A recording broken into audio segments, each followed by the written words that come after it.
Je suis dans leur catégorie, mais j'encourage qu'elle soit assez patiente. Et si réellement cela est la volonté de Dieu, mais une raison en plus, une preuve en plus pour connaître ça, c'est de prier. Amen. Et Dieu amènera la personne. Amen. Parce que le problème, c'est quoi? Aujourd'hui, il y a beaucoup de sœurs qui peuvent penser que si ces frères-là ne viennent pas maintenant, ils risquent d'aller ailleurs. Parce qu'ils voient que la sœur, le frère est avec telle sœur, telle autre sœur. Et dans le désespoir, on est prêt à lancer la maison. Moi, je me dis que ça créerait vraiment un chaos. Si réellement toutes les sœurs devaient être... Je crois que les frères ont assez de patience aussi. Quand ils connaissent que c'est telle personne, ils ont assez de patience et assez de maîtrise avant de l'exprimer que n'auraient les sœurs. Alors j'encourage que ce soit les frères qui le fassent. Est-ce que c'est une faiblesse pour une telle sœur? Parce que nous vivons dans une société où en Occident, ce sont plutôt les femmes qui vont vers les hommes. Et c'est pas une telle sœur. Qu'est-ce que vous conseillerez à une sœur? Bon, allez-y. À une sœur qui a peut-être eu un message très clair de la part de Dieu. Et Dieu lui a dit que c'est réellement ces frères-là. Quel conseil pouvez-vous lui donner concrètement? Bon, mais c'est Dieu-là qui lui a parlé. Il ne peut pas parler aussi aux frères. Il peut le faire. Je ne dis pas que si une sœur demande la main d'un frère qu'elle a péché, non. Leur mariage n'est pas anathème. C'est un bon mariage. Mais j'encourage que les frères et que les sœurs soient patientes. Sinon, je vous dis et vous dis, essayez, vous allez voir. Il y aura des conflits partout. Et elles risquent même de se battre, chose que les frères ne feront jamais. Tu comprends un peu? J'encourage que les frères fassent le premier pas. Et je suis contente que mon mari n'est pas là parce qu'il aurait donné son avis à lui aussi. Mais je crois que vraiment, quand je lis la Bible, je crois que je trouve ça. Mais si une sœur pense que non, c'est de Dieu et qu'elle veut aller, bon, elle peut aller. Hein. Je vois une sœur qui voulait demander la main d'un frère. Elle a demandé mon conseil. Je lui ai dit non. Si vraiment cela est de Dieu, prie, le Seigneur va le faire. Elle dit non, je crois. Parce qu'il y a une autre fille qui est en train de rôder autour de lui. Je crois que c'est mieux que je lui parle. Sinon, j'ai dit non, ma soeur, sois calme. Elle n'a pas voulu entendre. Elle est allée, elle a demandé. Elle a dit au frère que, en tout cas, il était l'homme de sa vie, que le Seigneur lui a dit ça et tout et tout. Vous savez, la volonté de Dieu te donne la paix. Amen. Quand la volonté de... Tu penses que c'est la volonté de Dieu et tu es agité, ma soeur, mon frère, je te dis, c'est pas la volonté de Dieu. Amen. Ce qui est de Dieu donne la paix. Amen. Tu comprends? Elle est allée, elle a dit, le frère a dit non, moi en tout cas, ça m'est jamais venu dans l'esprit. Hein. Elle a dit non, c'est Dieu et ainsi de suite. Aujourd'hui où je te parle, parce qu'elle a tellement mis l'accent sur ça. Le frère est marié à une autre sœur. Et la sœur, je n'ai pas encore d'idée qu'elle est mariée. Mais je crois que maintenant, elle doit être même en train d'aller vers la cinquantaine.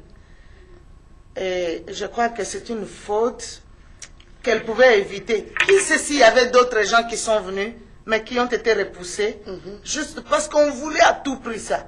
Si vous aimez quelqu'un et vous pensez que je dois vite faire, sinon je vais rater, dites-vous que ce n'est pas l'Esprit de Dieu qui vous pousse à faire ça. L'Esprit de Dieu vous donne la patience. Amen. L'Esprit de Dieu vous donne la paix. Amen. La volonté de Dieu vous laisse en paix. Gloire et vous savez, des fois, c'est curieux qu'il y a des jeunes gens, la personne qui t'aime, tu ne l'aimes pas.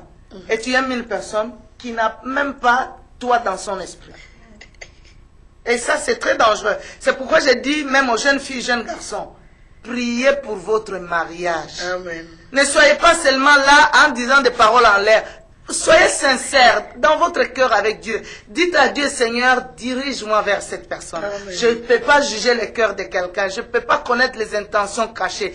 Toi, Dieu qui connais, dirige-moi, mets sur mon chemin. Cet homme selon ta volonté, cette femme selon ta volonté. Amen. Et je vous dis, se marier dans la volonté de Dieu, c'est une bénédiction.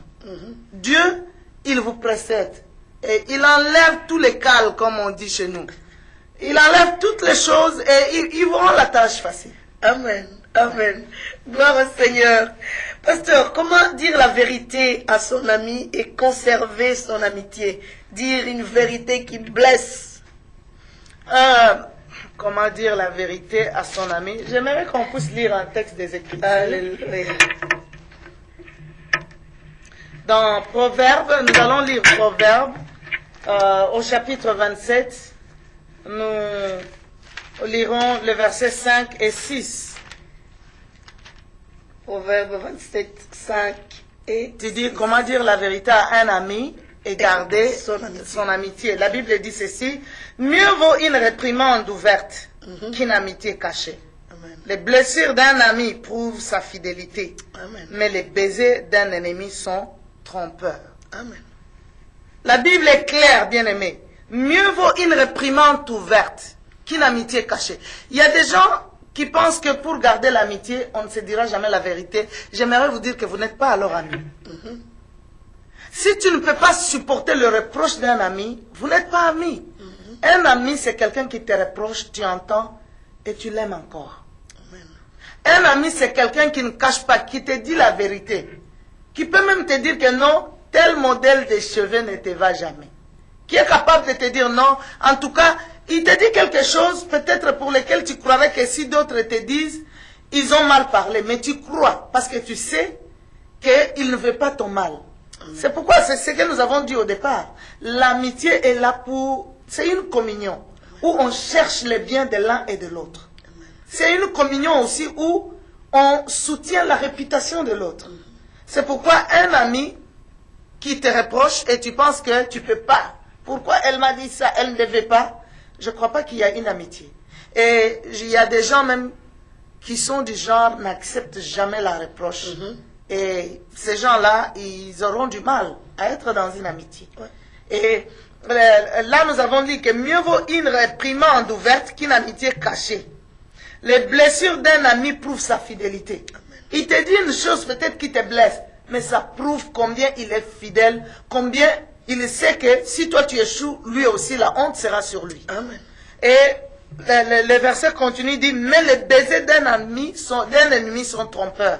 Quelqu'un qui te donne des baisers pour te dire, ah c'est toujours correct, mais en réalité t'induit en erreur. Et peut-être même veut que tu puisses sombrer, quoi. Donc j'encourage qu'on soit assez ouvert dans les amitiés, qu'on soit capable d'accepter les reproches, et aussi qu'on reproche l'autre, sans craindre que ça va détruire nos amitiés. Donc c'est vraiment important.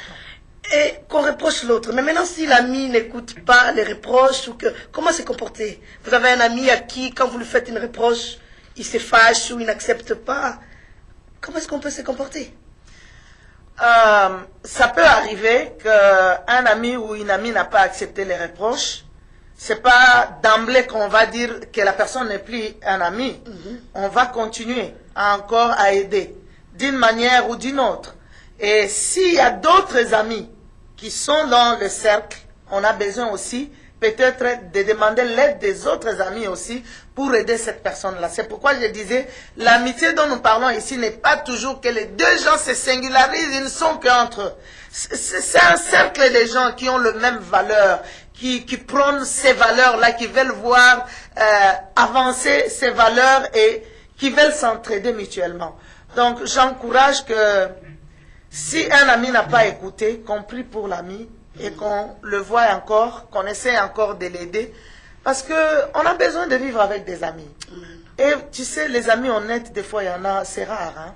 Quand un ami te dit la vérité, te fait des reproches, c'est comme la Bible dit, ça prouve sa fidélité. Amen. Donc, ça vaut la peine de l'écouter et de le comprendre. Ouais. Pasteur, est-ce que le fait qu'un ami est toujours là, présent, quand vous avez un problème, ça prouve que c'est un vrai ami? Quand vous avez un problème, il est là. Quand vous avez besoin de lui, il est là. Est-ce que ça prouve que c'est un bon ami? Bon, on n'a pas à les soupçonner qu'il est un mauvais. Normalement, quand nous lisons dans Proverbes aussi, 17, j'aimerais lire ce texte, Proverbes chapitre 17, verset 17, la Bible dit ceci, « L'ami aime en tout temps, et dans le malheur, il se montre un frère. » C'est normal qu'un ami soit là. L'ami aime en tout temps Et dans le malheur, il devient un frère. C'est normal qu'un ami soit toujours là. Quand vous êtes en problème, il est là. Quand il doit vous aider, parce que, vous savez, une vraie amitié devient comme la famille. Aujourd'hui, je vois au sein de l'église de la restauration, permettez-moi, nous sommes une famille. Même quand on sait que ce frère est un membre de l'église de la restauration, même quand il va très loin, mais on a développé une communion qui a fait de nous des frères. Quand une personne est en danger ou a des problèmes, on sent et on voit comme si ça nous touche tous. Et la Bible est claire, comme je venais de lire, que l'ami aime en tout temps. C'est normal qu'un ami, quand son ami a des problèmes, qu'il se présente. Le mal serait si cet ami, tout en étant, il fait d'autres choses en coulisses. En fait, à l'exemple de Judas, quoi. Il est là, il mange avec les autres, mais en coulisses, là, il est allé vendre le Fils de l'homme. Donc, j'encourage que les amis s'entraident, que les amis soient présents quand un ami a des problèmes, mais il faut que ça soit du fond du cœur. Il ne faut pas que ça soit une amitié apparente. Il ne faut pas que ça soit une amitié qui cache des mauvaises intentions. On parle avec l'ami, on est là pour aider et en secret, on va parler du mal de cet ami. Et là aussi, je voulais dire, l'indiscrétion détruit les amitiés. Amen. Parce que tu peux connaître peut-être les défauts d'un ami. C'est mieux de lui parler. La Bible, c'est comme nous venons de lire que les blessures de l'ami prouvent sa fidélité. C'est mieux de lui parler à l'ami que d'aller dire aux tierces. Parce que souvent, quand un ami apprend auprès de tierces personnes que vous avez parlé du mal, ça brise la confiance et ça détruit l'amitié. Alléluia. Pasteur, que faire quand les amis sont alors indifférents? Est-ce que l'amitié doit être seulement à sens unique, si on parle des amitiés en sens unique, ou l'autre est indifférent, même quand vous vous approchez, vous sentez vraiment une indifférence de son côté? Que faire? L'amitié est une relation réciproque. Amen. L'amitié ne devait pas être une relation à sens unique. Au début, j'avais dit que l'amitié est un investissement. Amen. Un investissement de l'attention, de l'amour, un investissement du temps. Donne moyen. Les mêmes. J'encourage que si